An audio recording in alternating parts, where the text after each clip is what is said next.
আজ আমি বানাবো কড়াইশুঁটি দিয়ে নতুন ছোট আলুর দম। ছোট আলু দিয়ে আলুর দম নিশ্চয়ই আমার মতন আপনারাও ভীষণ পছন্দ করেন। বানানো খুবই সিম্পল, তবে আমি কিভাবে বানাই আজ আমি আপনাদের সাথে শেয়ার করব। এইভাবে বানালে এর স্বাদ কিন্তু দারুণ হয়। এটা আপনারা রুটি, পরোটা, পোলাও, ফ্রাইড রাইস যে কোনো কিছুর সাথে খেতে পারেন, দারুণ লাগে।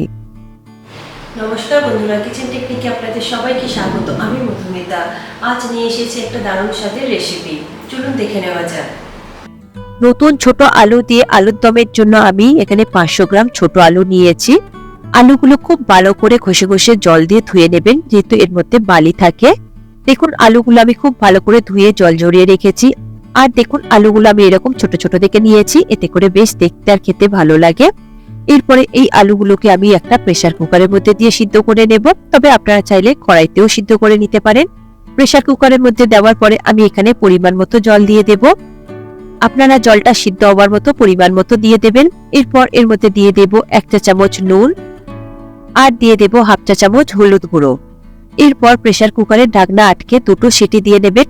2টো সিটি পড়ে গেলে গ্যাসের ফ্লেমটাকে বন্ধ করে দিয়ে এটাকে একটু ঠান্ডা হতে দেবেন। তারপরে জল ঝরিয়ে এর খোসাগুলোকে ছাড়িয়ে নেবেন। আলুটা সিদ্ধ হতে থাক, ততক্ষণ আমি বাকি উপকরণগুলো দেখে নেব। দেখুন আমি নিয়েছি এখানে 2 টেবিল চামচ টক দই। টক দইটা রুম টেম্পারেচারের টক দই রয়েছে, আর টক দইটা খুব ভালো করে আমি ফেটিয়ে রেখেছি। এরপর নিয়েছি 2টো বড় সাইজের পেঁয়াজ। পেঁয়াজগুলোকে খুব মিহি করে কুচিয়ে নিয়েছি, তবে আপনারা চাইলে খুব পাতলা করে কেটে নিতে পারেন।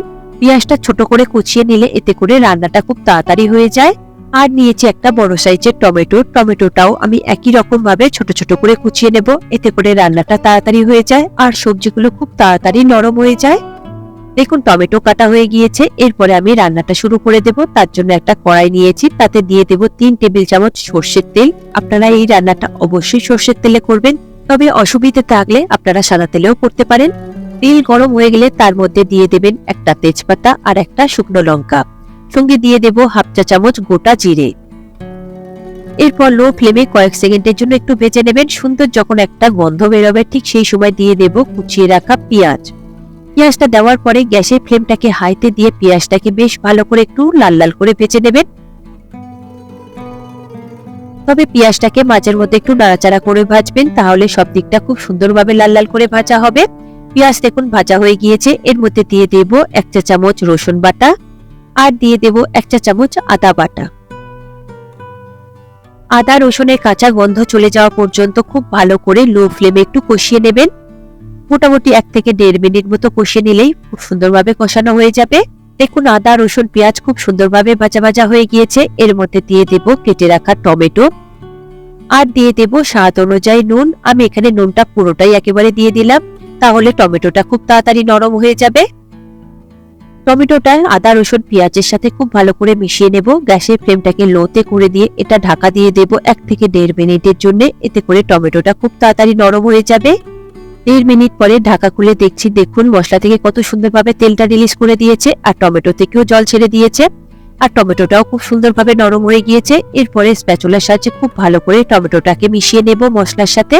দেখুন খুব ভালো করে মিশানো হয়ে গিয়েছে, মশলা থেকে তেলটাও রিলিজ করে দিয়েছে। এরপর এর মধ্যে দিয়ে দেব 1/2 চা চামচ হলুদ গুঁড়ো, দেব 1 চা চামচ ভাজা জিরের গুঁড়ো, দেব 1 চা চামচ ধনে গুঁড়ো, আর কালারের জন্য দিয়ে দেব 1 চা চামচ কাশ্মীরি লঙ্কার গুঁড়ো।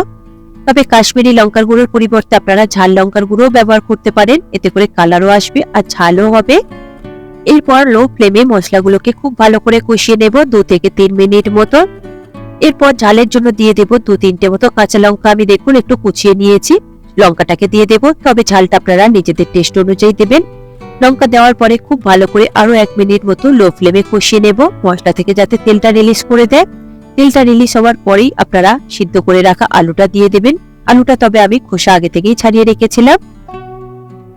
আলু দেওয়ার পরে খুব ভালো করে আলুর সাথে মশলাগুলোকে মিশিয়ে নেবেন। 2 থেকে 3 মিনিট মতো লো ফ্লেমে এইভাবে আলুর সাথে কষিয়ে নিলে এতে করে আলুর দমের টেস্ট খুব সুন্দর আসে।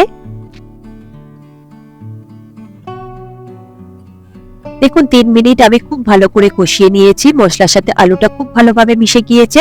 এরপর এর মধ্যে দিয়ে দেব ফেটিয়ে রাখা টক দই।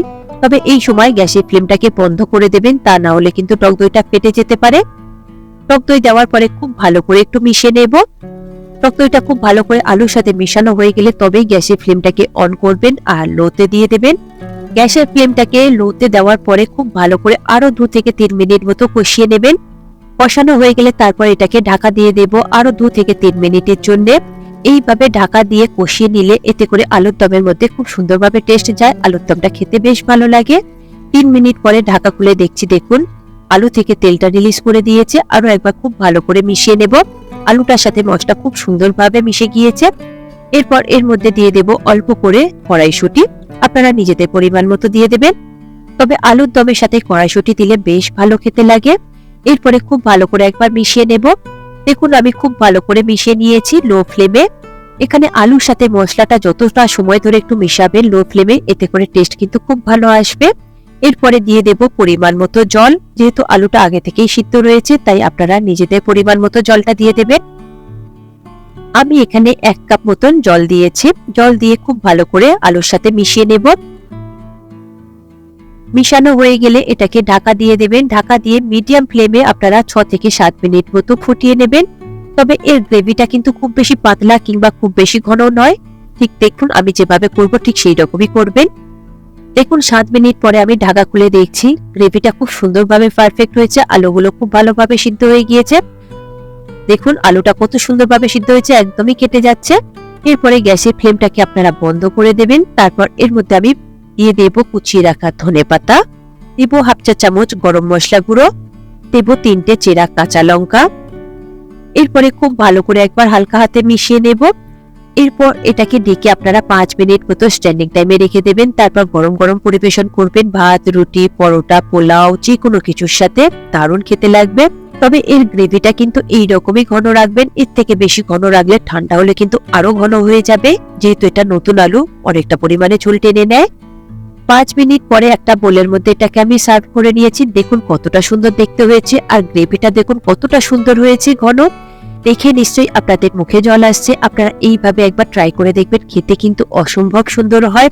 যে কোনো কিছুর সাথে খাবেন ভীষণ ভালো লাগবে। দেখুন এটা আমি পরোটা দিয়ে সার্ভ করেছি, খেতে কিন্তু অসম্ভব সুন্দর লেগেছে। এখন তো বাজারে প্রচুর পরিমাণে ছোট আলু পাওয়া যাচ্ছে, তাই শীতের সময় এই ছোট আলু দিয়ে একবার এই আলুর দমটা করে দেখুন, খেতে কিন্তু অসম্ভব সুন্দর হয়েছে টেস্ট। আপনারা একবার বানালে দেখবেন বারবার বানাতে ইচ্ছে করবে, এতটাই সুন্দর এসেছে। দেখুন রেডি হয়ে গেল আমার আজকের রেসিপি কড়াইশুঁটি দিয়ে শীতের নতুন ছোট আলু দিয়ে আলুর দম। খেতে কিন্তু অসম্ভব সুন্দর হয়। কোনো রেসিপির রিকোয়েস্ট থাকলে আপনারা অবশ্যই আমাকে কমেন্ট বক্সে জানাতে পারেন। এই রেসিপিটি আপনাদের কেমন লাগলো কমেন্টে অবশ্যই জানাবেন। আর যদি ভালো লেগে থাকে তাহলে লাইক শেয়ার করবার অনুরোধ রইল।